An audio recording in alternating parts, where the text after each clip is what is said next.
Mr. Speaker, sometimes early this week, I came across publication specifically on the 3rd of this month in the Sun newspaper and other national dailies, alleging that some members of the House of Representatives, irrespective of political parties, have paid a solidarity visit to the governor, to the executive governor of Rivers State in Rivers State, Governor Fubara, numbering about, one of the publications say 50, another publication say 40.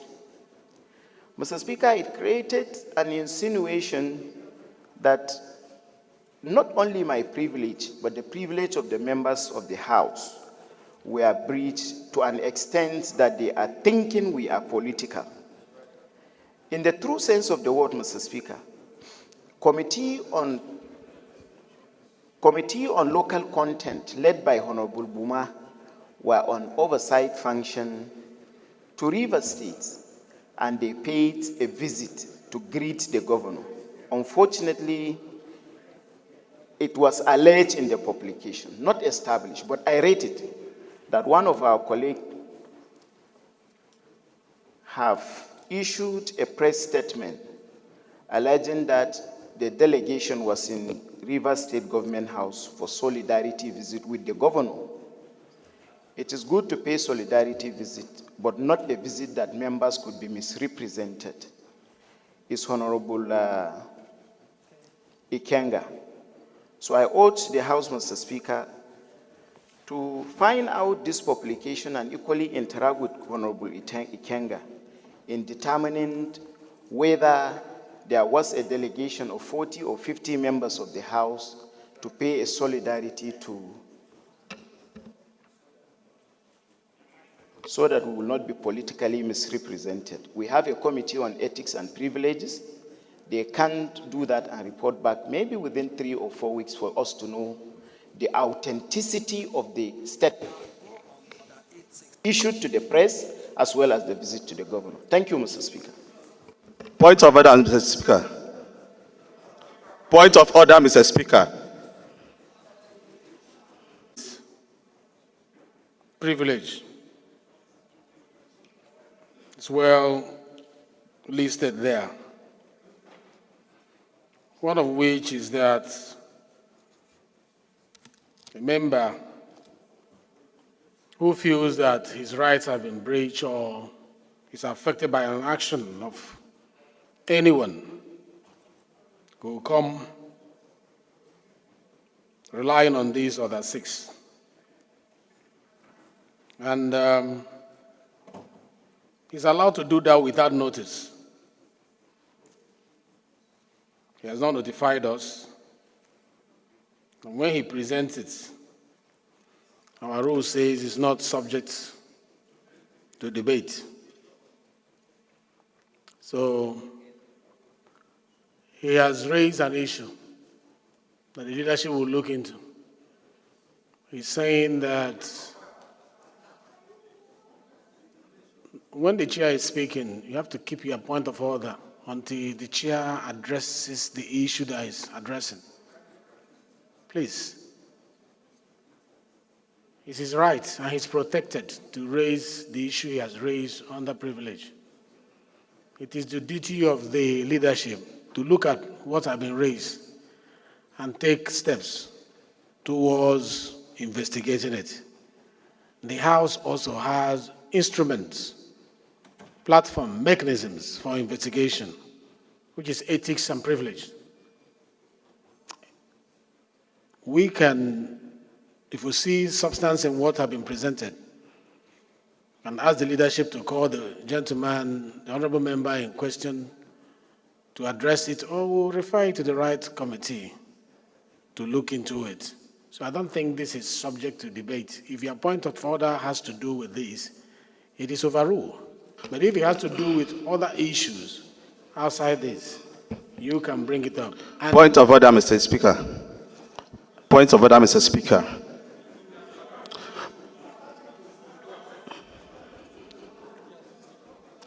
He has ruled. Please, can you turn off your microphone, please? So the matter you have raised concerns all of us. If our name was dragged to Port Harcourt as if the House attended a political function, we need to look into it. Mr. Speaker, that is not correct. That is not correct. You are not protected to make any comment, please. When the committee invites, you can address it, or you can come under personal explanation. Not my right is being impinged upon on the floor, right here. I need to defend it, not in committee. He should have made his complaint to a committee. Which you are right, which of you are right? Are you the one that he referred I to? attended. So wait And I need to explain. We have not asked you for any explanation. That is not how the parliament works. We are orderly here. It is not a marketplace, please. He has the right to come under privilege, and we follow the rules that guide us. He wasn't be settled here. He doesn't have to be settled here. He has raised an issue that is affecting him. We are not saying yes, he's right or he's wrong. But we have to use the instrument of the House to investigate. It's not a personal attack, and please let us take it. Point of order, Mr. Speaker. Point of order. What is your point of order, Edit? Thank you, the Speaker of the People's Parliament. Mark Eset is my name, speaking for the good people of Uyo, Nsadatai, Uran, and Ibesi Bosuta and Federal Constituency of Akwa Ibom State. Mr. Speaker, still under Order 6, privileges.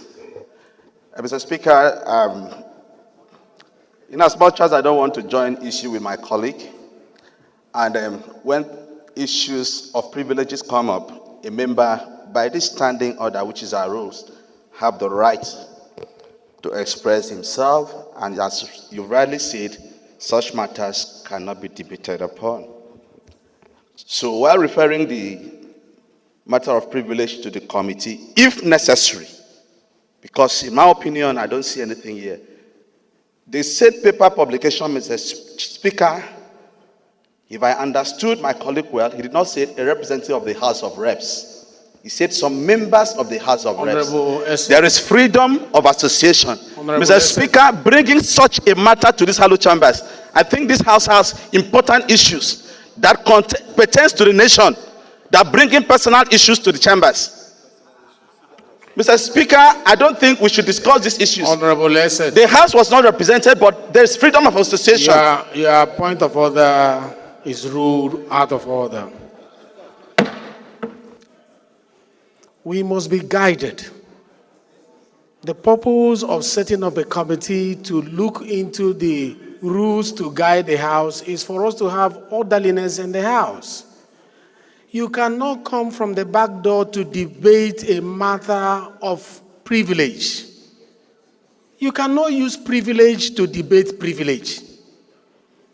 If he has exercised his right, allow us to investigate. He might be right, he might be wrong. To begin to attack him and his position is assuming as if you are wrong. You are beginning to present yourself as if you are, what he's saying, what he's alleging is correct. Allow the leadership to look at the integrity of this presentation and thereafter take a position on it. Please let us not drag this any further. Like I mentioned initially, we have a lot on our order paper. Let us be fast so that we can round up. Thank you for understanding. I really thank you for understanding. And I'm sure the leadership you can show your interest for the leadership to invite you for a conversation when we are handling this. That's a better way to address this. Thank you very much.